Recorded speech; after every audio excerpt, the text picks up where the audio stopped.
আদিবাসী বুঝতে তো আমাদের অনেক দূরে আসলে যাওয়ার দরকার নাই। আমরা ঢাকাতে দেখতে পারি না, আমাদের রাজধানীতে 4টি প্রধান জায়গা আদিবাসীদের নামে আছে। আমাদের সংসদ ভবন তৈরি করা হয়েছে মণিপুরীদের এলাকায়, তার জন্য এটির নাম মণিপুরি পাড়া। আমাদের প্রথম বিমানবন্দর তৈরি হয়েছে কুর্মি টোলা, কুর্মি আদিবাসী, টোলা মানে হচ্ছে গ্রাম, কুর্মীদের গ্রামে বাংলাদেশের প্রথম বিমানবন্দর তৈরি করা হয়েছে। তেজতুরি বাজার, তুরি একটি আদিবাসী, রাখাইনদেরকে মগ বলে, ঢাকার মগ বাজার। আমাদেরকে অনেক বড় কলম্বাস হইতে হয় না, মানে আদিবাসী বাংলাদেশে বাঙালি ছাড়া অন্যান্য জাতির অস্তিত্ব কিভাবে ঐতিহাসিক ভাবে আছে এটি ঢাকার এই স্থান নামিত প্রমাণ করে দিচ্ছে। এখন বিষয় হচ্ছে আমরা কেন আসলে তর্কটা করি, কেন তর্কটি আসলে উঠেছে। তর্কটি উঠেছে মূলত আমরা বাংলাদেশের যে জন ইতিহাস, বাঙালি আদিবাসীদের জন ইতিহাস, সেই ইতিহাস থেকে বিচ্ছিন্ন হয়ে একটা বাইনারি, একটা কলোনি চাপিয়ে দেওয়ার জন্য এটা হয়েছে। আমাদের কাজ হচ্ছে শুধুমাত্র বাইনারি উস্কে দেয়া।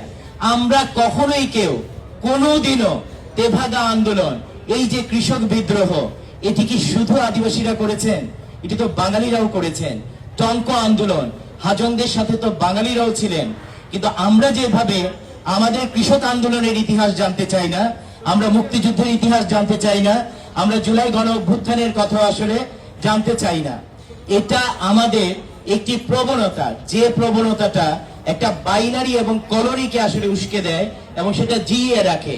এবং এই যে প্রবল কলোনি এবং এই যে প্রবল একটা বাইনারি, যেটির ভেতর দিয়ে আমরা বড় হচ্ছি, সেখান থেকে আমরা কিন্তু দেখবেন যে আমাদের যে মানুষ, আমাদের যে কথা, আমাদের যে জন আকাঙ্ক্ষা, সেকে আমরা সহ্য করতে পারছি না। চিন্তা করা যায় হাজার হাজার রক্তস্রোতের ভেতর দিয়ে যে জুলাই গণ অভ্যুত্থান হয়েছে, যে গণ অভ্যুত্থানের আকাঙ্ক্ষায় বাংলাদেশে অনেক সিগনেচার গ্রাফিতির মতো একটি গ্রাফিতি আঁকা হয়েছে যে আদিবাসী, বাঙালি, হিন্দু, বৌদ্ধ, খ্রিস্টান, আমরা বাংলাদেশি, পাতা ছেঁড়া নিষেধ। আমরা অভ্যুত্থানের পরবর্তী সময়ে পাতা টান দিয়ে ছিঁড়ে ফেলেছি, আদিবাসী পাতা। এটা কি আমরা এখন ছিঁড়েছি? এটা আমরা অনেক আগে থেকে ছিঁড়ছি, এটা আমরা কলম্বাসের সময় থেকে আসলে ছিঁড়ছি।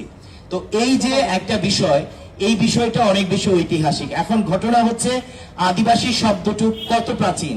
আমরা দেখেছি অনেকেই, এমনকি অনেক একাডেমিক বা অনেক কোট আনকোট তারা বাংলাদেশে লেখক বা বুদ্ধিজীবী হিসেবে পরিচিত, তারাও বলছেন আদিবাসী শব্দটা নাকি জাতিসংঘ চাপিয়ে দিয়েছে। আরে কোথায় কোন জাতিসংঘ? জাতিসংঘ তৈরি হয়েছে 1945 সনে, 1855 সনে আদিবাসী শব্দটি ব্যবহার হচ্ছে। সাঁওতাল বিদ্রোহ বা হুলের সময় তারা বলছেন আদিবাসী। তারও আগে যখন, এই তো বাংলাদেশের ইতিহাস জানতে হবে আমাদের, যে কারণে আমরা জুলাইকেও ধারণ করতে পারি না, আমরা মুক্তিযুদ্ধকে ধারণ করতে পারি না, আমরা আমাদের জন ইতিহাসকে ধারণ করতে পারি না।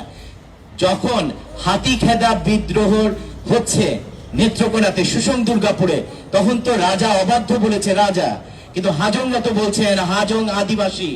সেটা তো আপনার 1840 সনের দিকে, তারও অনেক আগে।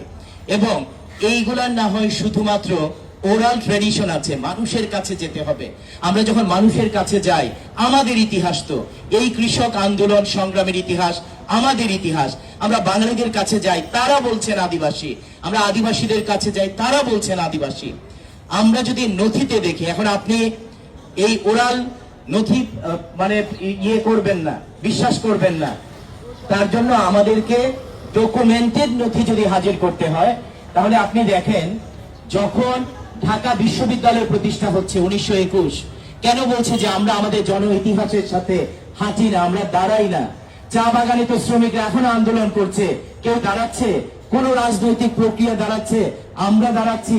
ঠিক এইভাবে যখন ঢাকা বিশ্ববিদ্যালয় তৈরি হচ্ছে 1921, চা বাগানের আদিবাসীরা কিন্তু মুল্লুকে চলো আন্দোলন করছেন। তারা পায়ে হেঁটে মাল গাড়িতে চলে যাচ্ছেন সেই সিলেট থেকে মেঘনা নদীতে চাঁদপুর বন্দরে, তাদেরকে গুলি করে হত্যা করা হয়েছে।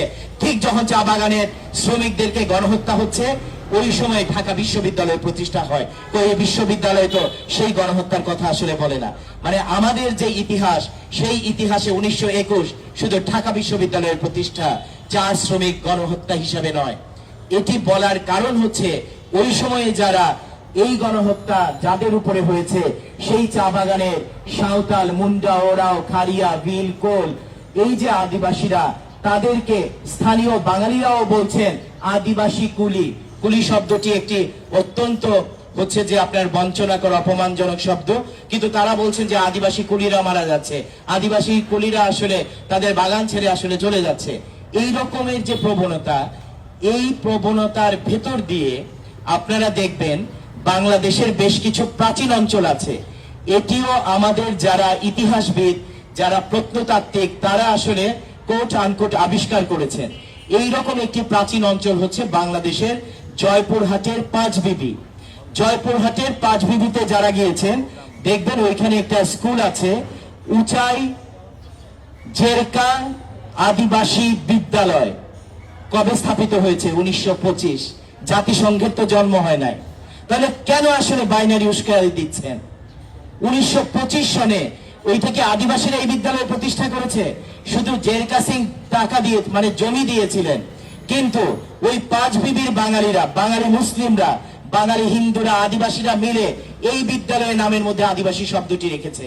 বাংলাদেশের আরেকটি প্রাচীন অঞ্চল নওগাঁর পাহাড়পুর বা সোমপুর বিহার, আপনারা অনেকেই গিয়েছেন। সোমপুর বিহারে ঢুকতেই একটি বিদ্যালয়, সরকারি বিদ্যালয়, পাহাড়পুর আদিবাসী উচ্চ বিদ্যালয়, এটি প্রতিষ্ঠা করা হয়েছে 1944। এটি তো আদিবাসীরা প্রতিষ্ঠা করেন নাই, তো বাঙালিরাই প্রতিষ্ঠা করেছেন। তাহলে এটা কি কোনো ডিপ স্টেট, কোনো জাতিসংঘ, কোনো এজেন্সি একসাথে বসে, নাকি কোনো এনজিও একসাথে বসে সিদ্ধান্ত নিয়েছে যে আমরা এই বিদ্যালয়ের নাম আদিবাসী দিব? এটি প্রমাণ করে যে এমন একটি জন ইতিহাস আমরা আসলে ধারণ করেছি, যে আমাদের যে লড়াই সংগ্রাম এবং আমাদের যে আসলে দিন যাপনের ইতিহাস, যে দিন যাপনের ইতিহাসে আমরা এই শব্দ আমাদের ভোকাবুলারি থেকে, আমাদের ব্যাকরণ থেকে আসলে উৎসাহিত। এটা তো আপনার ডিকশনারিতে নাই, এটা আপনার ডিকশনারিতে ভুলভাবে লিখেছেন। আপনি আপনার ডিকশনারিতে লিখেছেন আদিবাসী মানে কোট আনকোট আদিবাসিন্দা। এটি তো কোনো বাঙালি বলে নাই আদিবাসী মানে আদিবাসিন্দা। তাহলে তো এই বিদ্যালয়ের নামই দিত না 1925 এবং 1944 সনে। এবং বাংলাদেশের বহু বিদ্যালয়ের নাম বাঙালি আদিবাসীরা মিলেই দিয়েছেন আদিবাসী। পাকিস্তান আমলে সবচেয়ে গুরুত্বপূর্ণ নথিটি প্রকাশিত হয়েছে 1966-67-তে। আব্দুল সাত্তার নামে একজন লেখক, তিনি একজন সরকারি কর্মকর্তা ছিলেন। তিনি বাংলাদেশের আদিবাসীদের নিয়ে একটি এথনোগ্রাফ রচনা করেছেন, যার নাম দিয়েছেন আরণ্য জনপদে। এটা অনেক প্রবলেমেটিক, বাট ওই বইতে উনি আদিবাসীদেরকে আদিবাসী এবং উপজাতি হিসাবেও লিখছেন। উনি লিখছেন যে আদিবাসীদের সমাজ জানতে হলে তাদের সমাজে দীর্ঘদিন ধরে থাকতে হয়। তাহলে পাকিস্তান আমলে এটি কি বহুল গ্রহণযোগ্য শব্দ, কারণ ওই বইটির ভূমিকা লিখেছিলেন ডক্টর মোহাম্মদ শহীদুল্লাহ।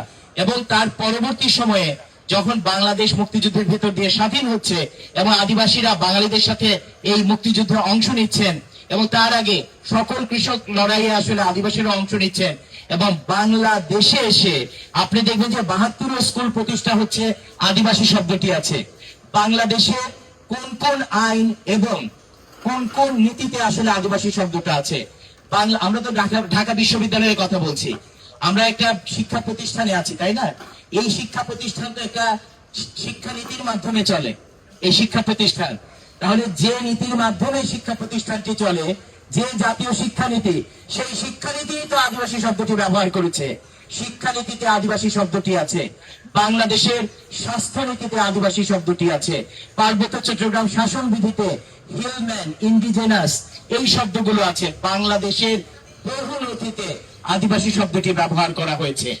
যখন আপনি বলছেন যে সংবিধানে আদিবাসী শব্দটি নাই, এইখানে যারা উপস্থিত, প্লিজ আমি আপনাদেরকে বলবো সংবিধানটা একটু দেখেন। আমি বারবার বলেছি যে যারা বলেন তারা কোনোদিন বাংলাদেশের সংবিধানের ৫৫ সংশোধনী দেখেছেন কিনা আমরা কেউ জানি না। যদি তারা দেখতেন তাহলে তারা চমকে উঠতেন, কারণ যে যুক্তিতে তারা বলছেন সংবিধানে আদিবাসী নাই তাই ব্যবহার করবেন না, কিন্তু সংবিধানে নাই এমন শব্দই বাংলাদেশ সবচেয়ে বেশি ব্যবহার করছে। সংবিধানে আদিবাসী শব্দটা নাই, এটি ঠিক আছে, কিন্তু সংবিধানে ক্ষুদ্র নৃগোষ্ঠী বলতেও কোনো শব্দ নাই। সংবিধানে শব্দটি আছে ক্ষুদ্র জাতিসত্তা, সংবিধানে শব্দটি আছে নৃগোষ্ঠী, সংবিধানে ক্ষুদ্র নৃগোষ্ঠী বলতে কোনো শব্দ নাই। তাহলে আপনি কেন রাষ্ট্র এই অসাংবিধানিক শব্দটি ব্যবহার করছেন?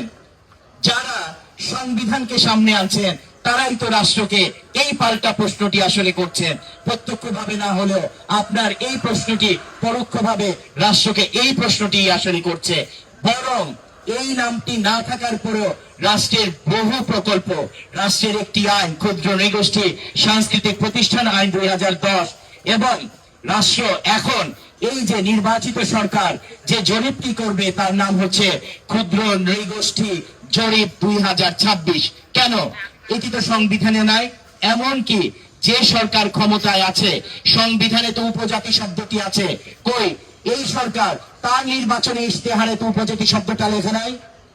এনসিপি যারা নির্বাচন করেছেন এবং ক্ষমতায় এসেছেন, কই সংবিধানে তো উপজাতি শব্দটা আছে, তারা তো তাদের ইশতেহারে উপজাতি শব্দটা লেখেন নাই। তারা কেন উপজাতি শব্দটি তাদের ইশতেহারে বাদ দিয়েছেন? তাদের কাছে এটির যুক্তি আছে যে এটি একটি ঔপনিবেশিকতা বর্ণবাদ তৈরি করে, যে কারণে তাদের ইশতেহারে এটি নাই।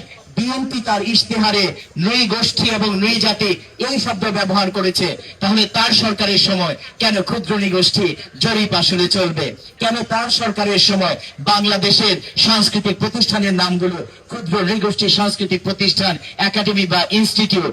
এই প্রশ্নটি তো সরকারের রাষ্ট্রের যে দ্বৈত চরিত্র এবং দোদুল্যমান অবস্থা সেই অবস্থাকে আসলে প্রকাশ করে দেয়। এবং